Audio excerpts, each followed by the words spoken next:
Going to go back to London, where we have Dr. Phillip Muruthi standing by. He's attending a conference that is underway there, talking about the illicit wildlife trade. Dr. Muruthi, can you hear me now?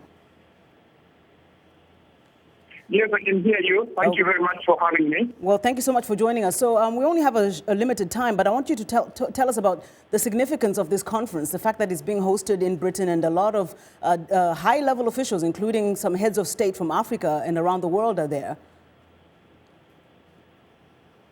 Yes, this is a very important meeting of the international community that is looking at how to put an end to the escalating poaching and international trafficking, illegal trafficking of wildlife.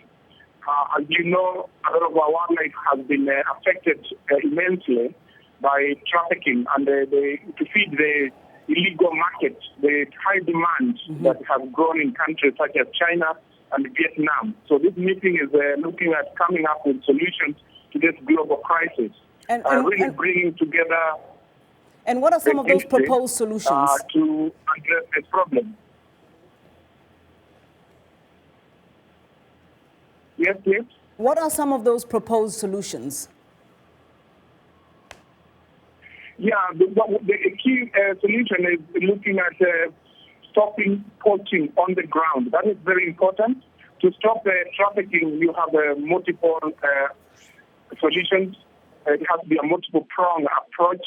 International collaboration to deal with a crime that is transnational, escalating punishment, escalating prosecution, making sure that the laws in the range states address wildlife crime as an organized serious crime, similar to human trafficking or similar to drug trafficking.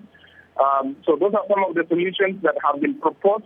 But most importantly is this international collaboration, making sure that wildlife criminals do not cross borders. They are stopped before they get through ports of entry, and if caught, they are prosecuted. And the most important is also to get the kingpins of this trade, to get African countries and the international community working together.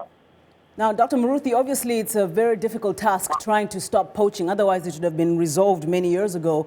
How easy is it, despite the conference that is being held, to really try to end this trade, considering that it is $1 billion business every year and a lot of stakes here for organizations even, never mind the individuals involved? Yes, go again, please. Is it going to be easy to try to stop poaching, considering the stakes? It's a $1 billion industry at this point. Yes, it is. We have to be optimistic and realistic. We have to do this to stop the menace, to stop this crisis. We really have to do it because most of the range states, like in where I come from in Africa, depend on wildlife. This is about livelihoods. It's about economies. It's about heritage. And yes, it is a multi-billion-dollar trade.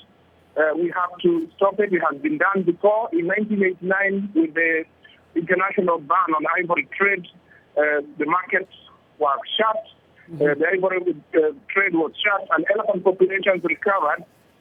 With all these measures that we have outlined that are being discussed, poaching can be stopped, and the economies of Africa can go back to depending on their heritage, which is wildlife.